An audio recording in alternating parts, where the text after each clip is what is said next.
I have to take a deep breath because my heart rate is literally still elevated. Human manipulation is just a fascinating thing, isn't it? Oh, it really is. It's completely wild. Like, we think of it as this dark, shadowy art form practiced by supervillains or something.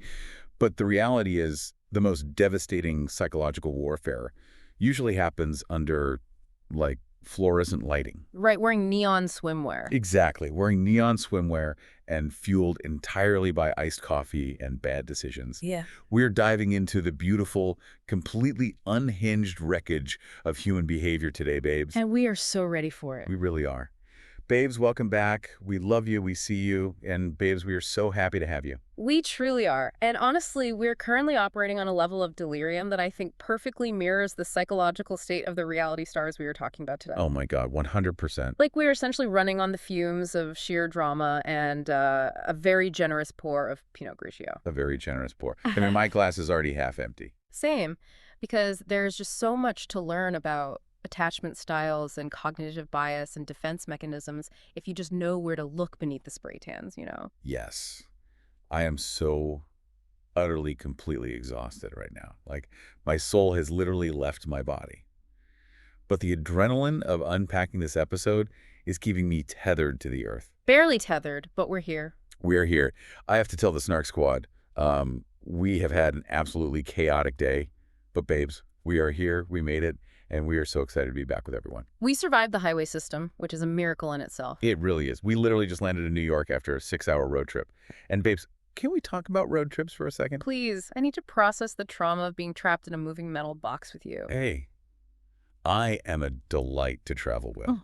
But seriously, I realized today that a road trip is the exact same psychological pressure cooker as the Love Island villa. Oh, absolutely. It's the forced proximity, right? Exactly. The forced proximity, the rapidly deteriorating emotional regulation. The shared delusion. It perfectly illustrates the behavioral spirals we are about to analyze. It is always the exact same cycle. Like, the excitement at the beginning of every road trip is so real. Oh, the false optimism. Yes.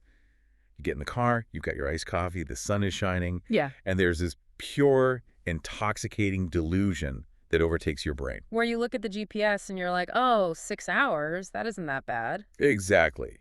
You essentially romanticize the journey before the reality of the journey actually hits you. It's a form of optimism bias, really. You think, oh, I'll listen to an audiobook. We'll have these deep, meaningful chats. You'll gaze out at the pastoral landscapes. Right. It'll be a breeze. And then cut to hour 4, and I'm questioning every life choice that led me to this passenger seat. Your lumbar spine is screaming. Screaming. And I am actively plotting how to discreetly roll out of a moving vehicle on the interstate. Oh my God. And the random snacks. We have to unpack the psychology of gas station snacking. It's a dark place. It really is. Why is it that the moment you cross state lines, your dietary preferences revert to that of an unsupervised 12-year-old at a roller rink in 1998? I mean, you're not wrong. We were at a gas station at 10 a.m., broad daylight, buying combos, Sour Patch Kids, and some sort of neon-colored beef jerky that I'm pretty sure was just flavored plastic. Okay, let the record reflect that you bought the neon jerky, not me. Whatever, you ate a piece. Under duress. I was analytically reviewing the nutritional labels on the trail mix, trying to maintain some adult decorum. You were fully embracing the roadside culinary chaos, don't even lie. Well, it makes sense neurologically, right? Driving is a high-vigilance, low-stimulation activity. Right, your brain just wants dopamine. Exactly. Your brain is craving dopamine, and refined sugar and sodium are the absolute fastest ways to get it. Which explains the combos. But then, of course, the playlist debates began. Oh, God. The sheer delusion that we could share the alt chord peacefully without it turning into a territorial war? Excuse me, my Sabrina Carpenter to Chappell Roan transition was flawless. Okay? That was high art. It was jarring. It was a masterpiece. But you are right about the dramatic energy shifts. It always hits somewhere around hour 4. The caffeine half-life expires. Yes. And the sugar from the Sour Patch Kids turns into a localized headache right behind the eyes. And suddenly, no one is speaking. We're just staring out the window, contemplating the void. Like the energy in the car just flatlines entirely. And that's exactly when the weird conversations happen. You know, the ones that only happen in a moving car. Oh, totally. The windshield phenomenon. Right. It's actually a documented psychological phenomenon. Because you are sitting side by side rather than face to face, The lack of direct eye contact actually lowers your inhibitions. That makes so much sense. It removes the confrontational pressure of a normal conversation. So suddenly, out of nowhere, we're unpacking deep-seated childhood traumas. And debating the ethical implications of reality TV producer manipulation. Essentially a mobile therapy session, but with terrible ergonomics. Exactly. And we brought our teenage niece with us for this trip, which added an entirely new generational variable to the social experiment. It really did. And honestly, the trip was amazing. It was so fun. But the chaos of traveling with a teenager is a whole different level of spiraling. It's a constant exercise in feeling profoundly uncool. Oh my God, yes. I felt ancient. I mean, the things she wanted to see, we literally had to pull the car over onto the shoulder of a very busy highway so she could take aesthetic photos of an abandoned gas station. Because it gave liminal space vibes. I don't even fully comprehend what that means. I think I'm officially too old to understand the aesthetic value of urban decay. Liminal spaces. It's all about the aesthetic of transitional places that feel slightly off or empty. Right. Well, it felt like a safety hazard to me. It was fine. But the funniest moments were just her completely effortlessly judging our music, our snacks, our entire millennial existence. She looked at my skinny jeans like they were a historical artifact in a museum. She really did. Yeah. But genuinely, despite the judgment, we made the sweetest memories. We did. Just the three of us screaming the lyrics to 2000s pop songs while speeding down the interstate. It was that pure, unfiltered joy that you really only get when you're totally captive in the situation. It was strangely endearing, I'll happily admit that. I think we bonded over the shared trauma of the highway system. Absolutely. But we have to talk about the absolute peak of the trip. Oh boy. Here we go. The moment that altered my brain chemistry and my cholesterol levels permanently, the detour. We made a strategic stop at Skyline Chili. And babes, the food was incredible. It was certainly an experience. The amount of cheese, however, absolutely criminal. It defies all known laws of physics and gastronomy. We need to talk about the sheer mass of this cheese. It is a literal topographical mountain of shredded cheddar cheese. You can't even see the chili. You can't see the bowl underneath. You can barely see the table. It is an avalanche of dairy. It's beautiful. I genuinely want to know, does it legally qualify as a side dish at that point? Because the chili itself felt like a minor garnish for the cheese. It was a structural anomaly, and I am fully 100% supportive of the cheese mountain. Of course you are. I think every single meal, regardless of the time of day, should come with a structural anomaly made of cheddar. It's insulating, it's comforting. It's a cardiac event waiting to happen. Why are you acting like you hated it? You ate the entire thing. I literally watched you scrape the plate. I was deeply concerned for our cardiovascular health, okay? I couldn't help it. Sure you were. My analytical brain was calculating the caloric load with every single bite. I was factoring in the saturated fats in real time. But you loved it. But I will secretly admit, and I hate myself for acknowledging this, it was absolutely worth every single bite. I knew it. The salt, the fat, the immediate wave of regret, followed by intense satisfaction. It was a culinary masterpiece of excess. It was life-changing. And somehow, in a display of pure, unadulterated delusion, despite the cheese mountain, despite the 6-hour drive looming ahead of us, we woke up ridiculously early this morning. Don't remind me. And we actually made it to a Pilates class before leaving. Who do we think we are? We are delusional. That is who we are. We are victims of our own aspirational marketing. We really thought we were becoming those fitness girlies. The matching pastel sets. The sticky grip socks. The early morning iced matcha. We bought into the entire aesthetic. Hook, line, and sinker. But Pilates continues to humble us every single time. It is not just a workout. It is a spiritual breaking down of the ego. It is an exercise in public humiliation, masquerading as wellness. It really is. You are strapped into a reformer machine, looking like you're in some sort of medieval traction device. Shaking Shaking violently from muscles you didn't know existed, while a woman who looks like she breathes pure oxygen softly tells you to engage your pelvic floor. Oh my God, yes. And the sheer ridiculousness of stretching our cores, lengthening our spines to find alignment, just to go immediately sit folded like human pretzels in a car for 6 hours. It negates the entire process. It makes zero logical sense. None. But hot girl habits require commitment, okay? We committed to the bid. We wanted the illusion of wellness before we subjected our bodies to neon beef jerky and reality television. Exactly. We committed to the aesthetic of the bit. Let's be academically honest here. It was purely for the vibe. Fair point. But babes, enough about road trips, cheese mountains, and pretending Pilates cancels out chili. Let's get into Love Island USA. Finally. I have been analyzing this episode since the credits rolled. I am dying to break this down. We have a massive stack of social interactions, betrayals, and psychological missteps to unpack. The sheer unadulterated mess that these islanders are serving us is staggering. It really is. Where do we even start? Okay, we have to start with the night before the recoupling.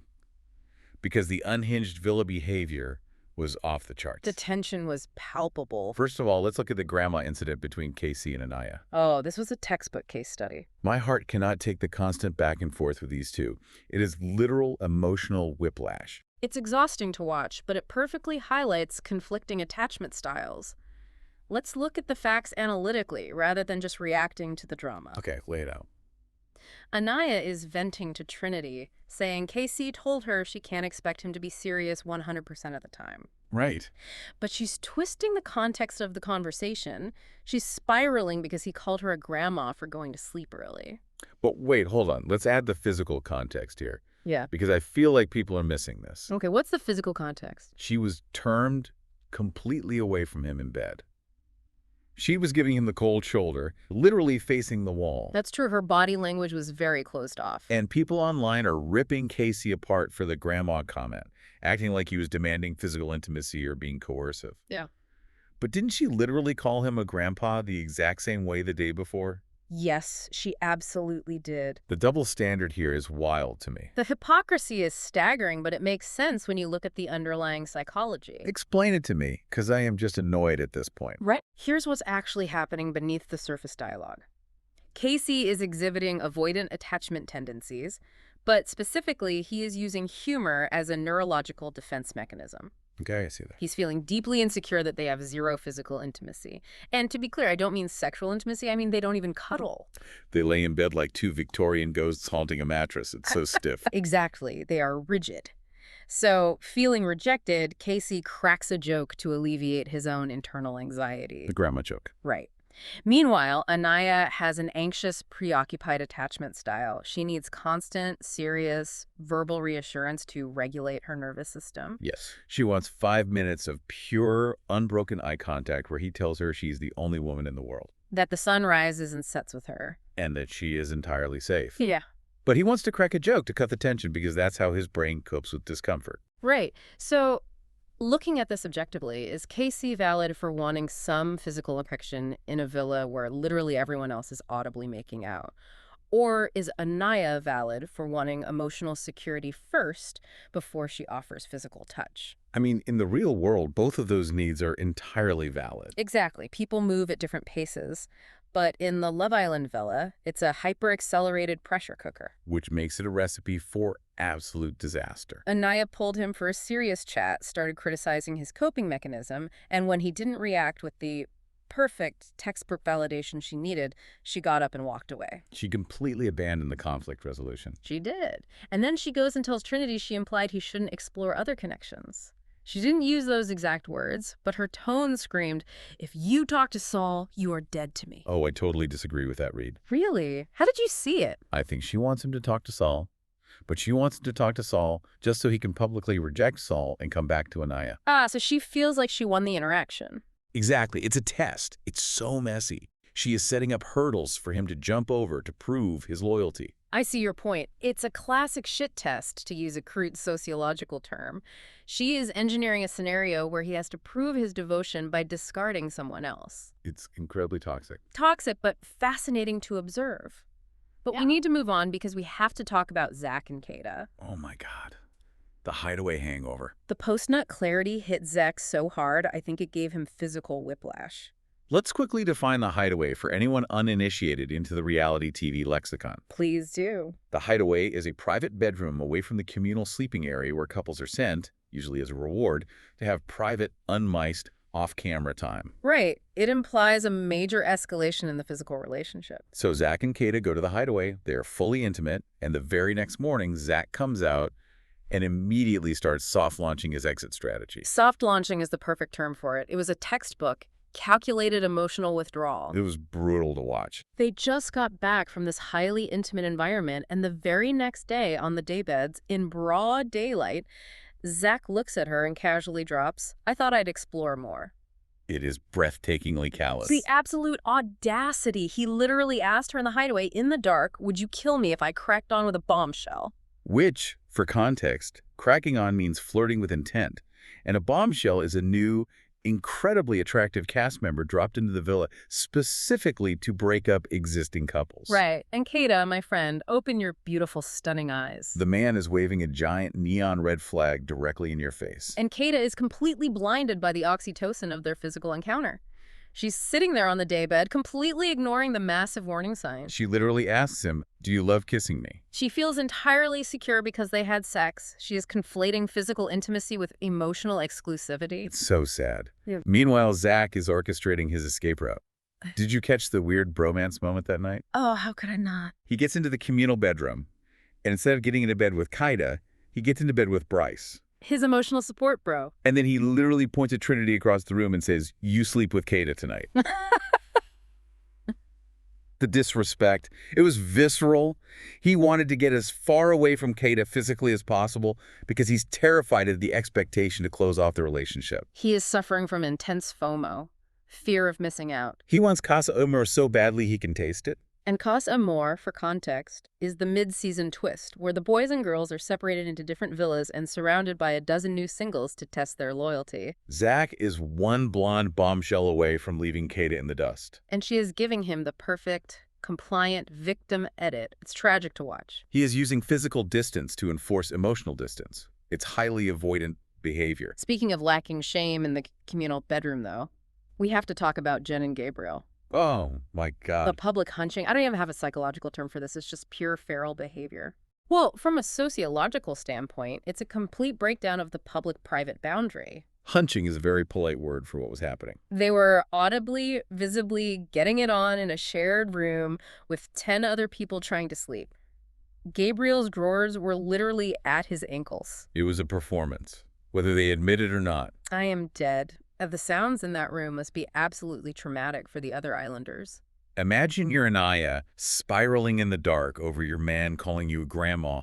Your nervous system is shot. Right, you're having an existential crisis. And from 3 feet away, you just hear Jen and Gabriel testing the structural integrity of the Love Island furniture. Have some shame, people. Go outside, go to the dock, go literally anywhere else. They don't care about the social contract of the shared bedroom at all. They have found their absolute physical connection, and they are riding it, pardon the pun, straight to the finale. They're ignoring all villa politics in favor of base physical gratification. But let's move to the morning after, because the collective delusion of this cast truly peaked at breakfast.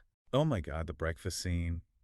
Corbin's pancake. The cracker pancake. I have never been so outraged on behalf of a woman who isn't even my real-life friend.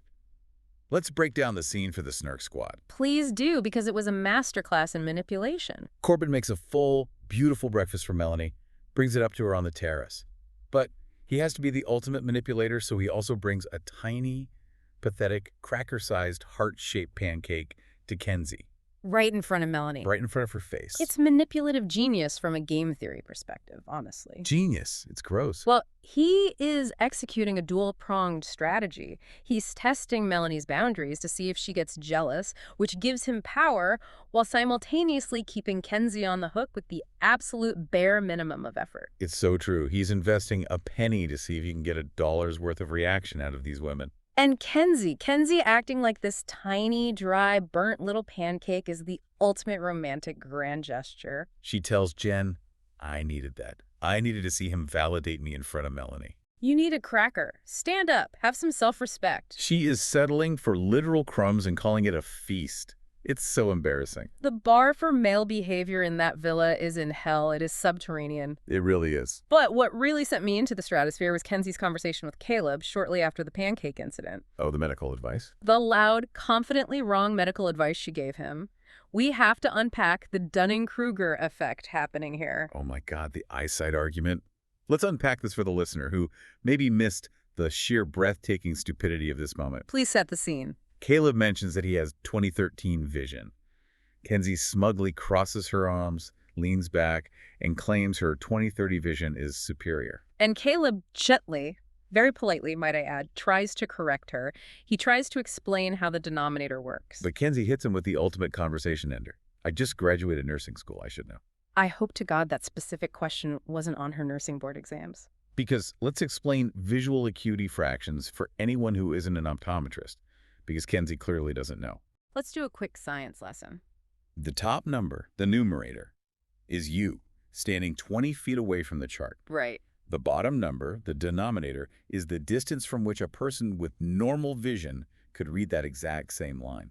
So 2013 means Caleb can see from 20 feet what a normal person has to walk up to 13 feet to see. He has eagle vision. It's incredible. And 2030 means Kenzie has to stand at 20 feet to see what normal people can easily see from 30 feet away. Her vision is objectively worse, and she doubled down on it. It is the pinnacle of being confidently incorrect.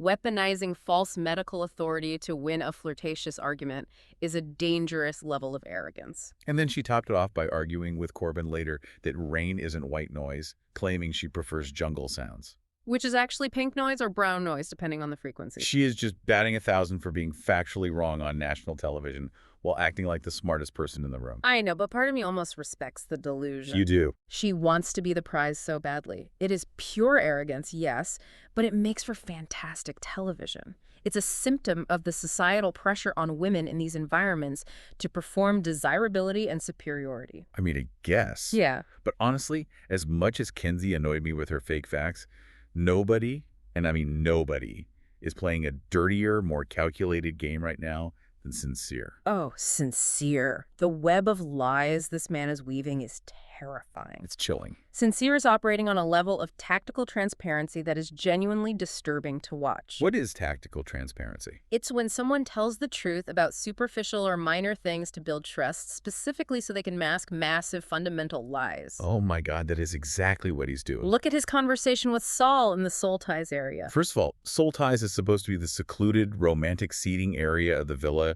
where deep conversations happen. And Sincere is in there calling Sol beloved. Beloved. Like the Oprah movie, like the Toni Morrison novel about a ghost, who calls a girl on Love Island beloved. And then telling her she's a ball of fresh air. Not a breath of fresh air. A ball. What does that even mean? It's just word salad. It means he's feeding her absolute nonsense because he knows she's a deep intellectual thinker. Right. And he assumes she will project her own meaning onto his vague statements. It's a form of mirroring. That makes me sick. He's asking her deep questions, pretending to value her intellect, and making her feel incredibly secure. She literally says out loud that she feels calm with him, that she doesn't have to guess where she stands.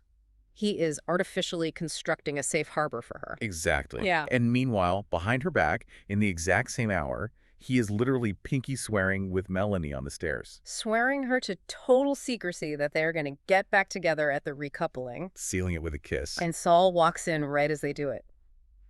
The sheer audacity to play in Sol's face, to build up her sense of security, just to punish Melanie for straying earlier in the week. It's evil. It is entirely ego-driven, and it borders on narcissistic behavior. He felt his ego bruise when Melanie flirted with Corbin earlier in the week. He wants to hurt Melanie to teach her a lesson about loyalty. Exactly. So he uses Sol as a pawn to create jealousy. He wanted Melanie to feel the exact embarrassment he felt when she was ping-ponging. It's calculated, it's cruel, and it completely strips Sol of her agency in the situation. Which brings us to the main event of the episode, the mailbox recoupling. Oh my God, the anxiety I felt watching this. A text announces the love letters recoupling event. The rules are simple but brutal. Mutual letters between two people equal a safe couple. No letters or unreciprocated letters equal being single and vulnerable to elimination. Host Ariana Grande walks in to facilitate, and real quick, we have to talk about the styling. I do. We really do. We have to analyze the halo effect, or in this case, the temporary failure of it. The halo effect is when our overall impression of someone influences how we feel about their character or their fashion. Ariana is universally gorgeous, but the styling team failed her tonight. The blocky bangs, and they look like a solid block of hair sitting on her forehead like a visor. And wearing a wet look dress without giving her wet look hair. The aesthetic was incongruous. It was giving, I just got out of the shower and chopped my own bangs with kitchen scissors during a mental breakdown. But regardless, she facilitates the game. They all stand by their giant mailboxes. Let's run through the saved couples quickly, because the psychology of their letters is very telling. Let's start with Bryce and Trinity. Surprisingly sweet. Very sweet. Bryce actually acknowledged their slow burn and explicitly thanked her for not judging him. I think they might actually like each other. Despite Zach constantly buzzing in Bryce's ear, acting as a disruptive outside influence telling him Trinity isn't really into him. Bryce actually resisted the peer pressure. Good for him. Jen and Gabriel, cute. They wrote little Portuguese phrases to each other. They're just coasting on pure sexual chemistry right now, avoiding all deep emotional connection. Then Zach and Kata. Kata is down bad. She wrote him this beautiful, vulnerable letter about getting butterflies and feeling safe. And Zach. Zach wrote a letter that basically said, I stepped on the red dot for you during a game. Who would have thought? It was incredibly generic. It lacked any emotional depth or future pacing. It was a placeholder letter. He is waiting for Casa Amor to arrive, and he is doing the bare minimum to stay safe until it does. Kata's going to be devastated. Yeah. Because she is reading into his words what she wants to hear. A classic confirmation bias. But then we get to Casey and Anaya. This was a truly emotional moment. The tension in the air was so thick you could cut it. It was. Anaya's letter was incredibly self-aware, which shocked me. She actually took accountability. She admitted she overthinks and spirals into anxiety, and she called him her Prince Charming, her protector. In Casey's letter, he finally gave her the context she needed. He explained that growing up, his life was hard, so humor became his literal survival mechanism. I honestly teared up. It provided so much psychological context. It really did. When she demands he be serious, she's accidentally triggering his defense mechanism, making him feel unsafe. Right, and when he jokes to protect himself, he's accidentally triggering her anxious attachment, making her feel unloved. They laid it all out. Yeah. If they can actually learn from these letters and recognize each other's triggers, they might actually survive this. That is a massive if. Insight does not immediately equal behavioral change, especially with Casa Amor looming. Ugh, true. But then we enter the climax of the episode, the hexagon of chaos. The love triangles finally collapsing in on themselves. We start with Kenzie. She opens her mailbox and there are 2 letters inside. Caleb and Corbin. The way I screamed at my television, I was so mad she actually had options. She loved it.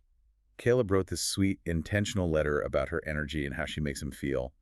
And Corbin wrote a generic reality TV trope letter saying, America can't break us up. And who does she pick? She picks Corbin, obviously. Her decision is driven entirely by the thrill of the chase and physical attraction. She wrote a letter talking about his deep voice and his goofy laugh. It is entirely surface level. And Corbin triumphantly yelling, America can't break this shit up, is peak delusion. Oh, just wait until the public vote, my friend. The public loves to break up a toxic couple. Pure delusion. Oh.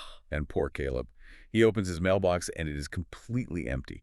The sheer humiliation on his face was hard to watch. It was hard to watch, but let me offer an analytical take. He brought this on himself through inaction. You think so? He was essentially an anti-bombshell.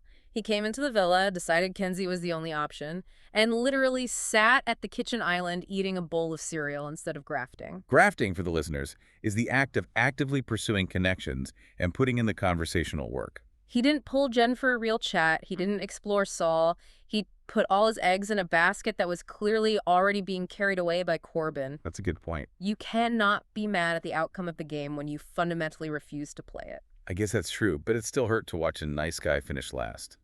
But the real heartbreak of the night was Sincere's decision. 3 mailboxes left. Sincere, Melanie, Sol. Sincere opens his box and gets 2 beautiful letters. Sol wrote a literal rhyming poem, the effort that takes. And Melanie wrote an emotional plea about their 2 weeks of shared history, admitting she was dropping her hyper-independence and openly stating she wanted him back. Sincere reads both, smiles like a supervillain who just conquered a city, and we wait for the drop. Sol opens her mailbox. Empty. Nothing. Nada. She looks so incredibly dignified, holding her head high, saying her woman's intuition told her this would happen all along. She held it together. But I felt so deeply for her. She was played expertly by a master manipulator who used her intellect against her. She was collateral damage in his ego war. And notice the linguistics in Sincere's letter to Melanie. He says this wasn't an easy decision, but deep down, Melanie was what he needed. Notice the specific word choice. Not what he wanted. What he needed. It's almost condescending. It implies she serves a function for him, rather than him desiring her as an equal partner. Exactly. And Melanie, blinded by the victory over Sol, just ate it up. She did. They hugged and kissed, and now Sincere and Melanie are back together, toxic as ever, trauma-bonded by their own bad behavior. And Ariana forces Sol and Caleb to couple up by default since they are the last two standing. And immediately opens the vote for America's favorite couple. It was a structural bloodbath. Also, just a quick moment to acknowledge the beautiful tribute at the end of the episode to executive producer James Barker, who passed away in Fiji during production. A genuinely sad moment for the reality TV community. Absolutely. A very classy, necessary move by the production team to honor his contribution to the show. Okay, we are moving from that chaotic recap right back into our structural theme. This recoupling really highlights who is driving the narrative in the villa right now. It really does. If we look at the villa as one giant road trip, we need to assign roles. I'll start with the driver. The person steering the entire villa's drama, navigating multiple women, and crashing right into people's feelings with zero regard for safety. It has to be Sincere. 100%. Sincere is behind the wheel. He is driving a Mack truck, and he doesn't care who he runs over as long as he reaches his desired destination of ego satisfaction. He steered the entire Sol and Melanie narrative perfectly to serve himself. He drove Melanie to desperation, and he drove Sol right off an emotional cliff. He is the ultimate toxic driver. Okay, next up, the passenger princess. The person sitting back, doing absolutely no driving, loudly shouting incorrect facts at the driver, and just waiting for men to bring her snacks. That is undeniably Kenzie. She is the definition of a passenger princess. She literally just sat on the daybed waiting for Corbin to bring her a heart-shaped cracker. She is giving out false medical directions like a broken GPS system, turn left at 20/30 vision, and she expects everyone to cater to her whims. She contributes nothing to the journey, but expects to arrive at the destination in absolute luxury. I completely agree. Now, the backseat driver. The person who is constantly in other people's relationships, telling them what they feel, orchestrating the room while completely avoiding the reality of their own relationship in the front seat. That has to be Zach. Zach is leaning over the center console, whispering into Bryce's ear, "Are you sure Trinity likes you? Take a left here, Bryce. Dump her, Bryce." Meanwhile, Kate is in the passenger seat, asking if he loves kissing her, and he's completely ignoring the road ahead of them. Zach needs to sit back, put his seatbelt on, and worry about his own damn lane before he causes a massive pileup at Casa More. Truly insufferable behavior. All right, who is the person who changes the music every 30 seconds? The one who cannot settle on a vibe and gives everyone whiplash. Anaya. She is flipping the radio stations, frantically trying to find a song that regulates her anxiety. 1 minute is the independent station, go explore, play the field. The next minute, it's the romance station. Why are you exploring? Play our love song. Then it's comedy, you're a grandpa. Then it's fairy tale. You're my Prince Charming. Pick a station, Anaya. The emotional whiplash is acting up. The accuracy. She wants the indie sad girl station, but KC only wants to play stand-up comedy specials. They are fighting over the dial constantly. And finally, the person who needs a bathroom break every hour. The one constantly pausing their own game, removing themselves from the action, and doing absolutely nothing to progress the journey. Caleb. Poor, sweet, boring Caleb. He pulls over at every single rest stop to eat a bowl of cereal. He removes himself from the drama, which means he removes himself from the narrative. He had the opportunity to graft Jen, to graft Sol, and instead he just sat in the metaphorical bathroom reading a magazine while Corbin stole his girl. Caleb, you are holding up the trip. Looking at where they are all parked right now, we need to map out their exit ramps. If we're diagnosing their trajectories, who needs to stay the course? Who just needs to put it on cruise control? Jen and Gabriel. They're locked in. They found their physical compatibility, they are communicating well enough with their cute little Portuguese phrases, and most importantly, they are completely ignoring the chaos around them. Keep driving. Do not look at the accidents on the shoulder. Just keep the windows rolled up, the AC on, and coast. Agreed. Okay, who needs to change lanes? Trinity and Bryce. They are currently driving, straddling the dotted line, unsure of their commitment. They are finally realizing they might actually like each other, as evidenced by those surprisingly deep letters, but they need to merge definitively into the serious lane. And Bryce needs to stop letting Zach, the backseat driver, distract him. Merge, indicate your intentions clearly, and commit to the lane, Bryce. Yes, indicate your intentions. Now, who needs to take the next exit? Immediately. Sol and Caleb. They are currently in a dead-end default couple driving towards a cliff. There's absolutely no gas in this car. They need to take the next exit, which is Casa Amor, immediately. The second those new islanders walk in, Sol and Caleb need to grab their emotional baggage and jump into an entirely new vehicle. Could not agree more. And finally, who needs to pull over and rethink everything? Peita! She needs to pull over onto the shoulder, turn on her hazard lights, pull out the physical map, and realize Zach is actively looking for an off-ramp from their relationship. He is waving giant neon red flags. I thought I'd explore more. Don't get too closed off. Peita, pull over and protect your peace before he totals your heart at Casa Amor. She is going to crash and burn if she doesn't check her blind spots. So if they stay on this road, how compatible are they really? Let's run a bombshell compatibility diagnostic. Let's do it. We need to score the major couples out of 10 based on chemistry, chaos, delusion, and longevity. Let's start with Corbin and Kenzie. All right. Chemistry. I have to give them a 10 out of 10. It is pure, unadulterated, toxic lust. The way they were draped over each other on the daybeds, the secret kisses, it's palpable, undeniable physical chemistry. I hate it, but I agree. 10 out of 10. Now, chaos. I'm giving them an 8 out of 10. Yeah. Making a cracker pancake in front of Melanie, the sneaking around. Telling Jen about the kiss, but refusing to tell Sol because she doesn't trust her. Kenzie is a walking chaos agent. See, I disagree. I think Sincere and Melanie are far more chaotic. Kenzie's chaos is just clumsy. But delusion is an easy 10 out of 10 for Corbin and Kenzie. Not great. Corbin literally yelling, "America can't break us up," after surviving a recoupling that they orchestrated through deceit. And Kenzie thinking she's the absolute intellectual prize of the villa while fundamentally failing basic anatomy facts. Yeah. Peak delusion. Which brings us to longevity. I'm giving them a 2 out of 10. The absolute second Casa Amor opens its doors and Corbin is surrounded by 5 new girls who aren't making demands yet, that cracker pancake is going to crumble. He is going to drop Kenzie so fast she'll get whiplash. A 2 is generous. I give them a 1. They have no foundation. Okay, next couple, Sincere and Melanie. Chemistry.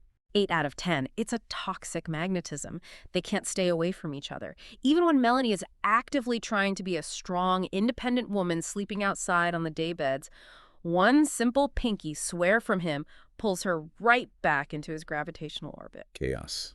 I give them an 11 out of 10. Breaking the scale. The public humiliation of Sol. The secret meetings on the stairs. Sincere explicitly telling the boys he uses his head instead of his heart right before making the most chaotic, ego-driven decision possible. They thrive on the drama. They need the friction to feel alive.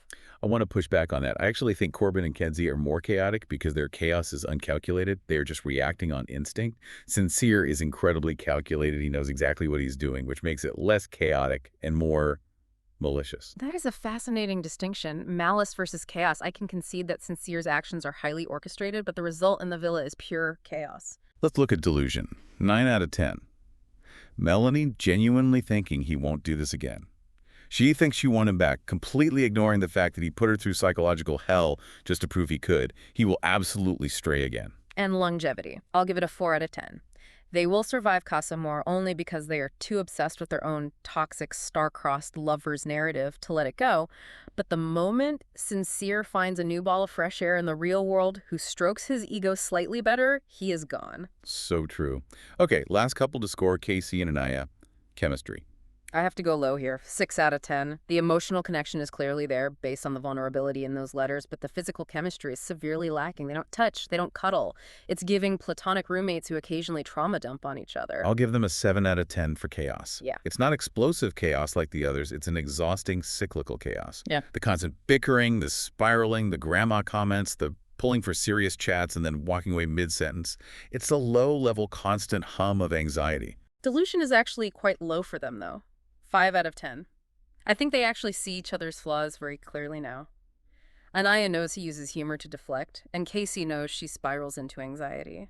They aren't under any illusions about who the other person is, they just don't know how to fix the dynamic yet. That's a great point. They have clarity, just no tools. So, longevity. I'm going to say 7 out of 10. And it's a massive, monumental, if they can survive Casa Amor without either of them self-sabotaging out of fear, I think they make the finale. The viewing public loves a couple that overcomes hurdles and shows actual growth. I want them to make it. I really do. Yep. We need to stage some reality check roadside assistance for the rest of them, though. We are picking the cast members who most desperately need a producer to step in and stage a psychological intervention. Who is your first pick? My first pick is Keita. What she's doing wrong is relying entirely on confirmation bias, ignoring the giant neon red flags Zach is aggressively waving directly in her face. He is telling her verbatim that he wants to explore. He is actively avoiding her in bed. He is complaining to the boys about the pressure of being closed off. She is only hearing what validates her desire for a relationship.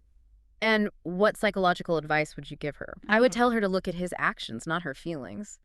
Protect your peace. Step back immediately. Withdraw your energy. Let him go explore and watch how quickly he forgets about you. It is better to know the truth now than to be utterly humiliated when a new bombshell walks in and he drops you like a bad habit. Will she listen if someone told her that? Absolutely not. She is entirely blinded by the hideaway intimacy. She thinks because they shared a profound physical connection, he is logically locked in. She is going to learn a very hard lesson about how men in this environment compartmentalize sex and emotion. Who is your pick? My pick is Kenzie. What she is doing wrong is playing with Caleb's feelings while waiting for Corbin to make a move, acting like a victim of circumstance when she is orchestrating the entire love triangle. She is refusing to take accountability for her own desires. Oh, and giving out completely false medical advice on national television to assert dominance. The nursing board is shaking. What's your advice for her? Stop pretending you're torn. Just own your villain era. Tell Caleb you don't like him, go jump Cordy's bones and be the messy reality TV star we know you are. And for the love of God, Google how visual acuity fractions work before you interact with a patient. But do you think she is being intentionally malicious to Caleb, or is she just wildly insecure and needing validation from multiple sources? I think it's a mix. I think she is deeply insecure, which makes her crave the validation of two men fighting over her, even if one of them is only fighting with a cracker pancake. She wants to be the main character too badly to care who gets hurt in the crossfire. Will she listen to advice? Never. She thrives on the attention. Give me the last one. It has to be sincere. What he's doing wrong is treating women's emotions like a game of chess. He used Sol, a genuinely sweet and intelligent woman, purely to exact revenge on Melanie and stroke his own bruised ego. He plays with human feelings for sport, under the guise of being honest. What's the advice for him? Buy a dictionary, look at the word sincere, and realize you are the literal antonym of it. Stop using tactical transparency as a weapon to justify your manipulative behavior. You are not being honest. You are being cruel. Will he listen? Not a chance. He thinks entirely with his ego, and right now his ego is fully satiated. He got the girl back, he punished her for straying, and he feels like the absolute king of the villa.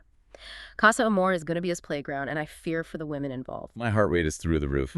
Unpacking this episode is a marathon, and we just sprinted through the psychological wreckage of 12 beautiful, deeply flawed people. I need another glass of wine and maybe a nap to recover. But before we wrap up, we have to ask the Snark Squad our final questions to mull over. Let's hear them. I want to know how the listeners are interpreting this data. Okay, Snark Squad, get in the comments, hit us up on socials. We need to know, number one, what is your ultimate road trip snack? Are you a combos person or a Sour Patch Kid? Number two, have you ever tried Skyline chili? And if so, how do you feel about the structural cheese mountain? Number three, from a purely analytical standpoint, which islander do you think is currently driving the villa narrative? Who is behind the wheel of this chaotic bus? And finally, who needs to pull over and make better decisions immediately? We want to hear all your messy, brilliant opinions. Thank you so much for tuning in to the chaos today. We literally could not do this without you. And remind them what they need to do before they close the app. Yes.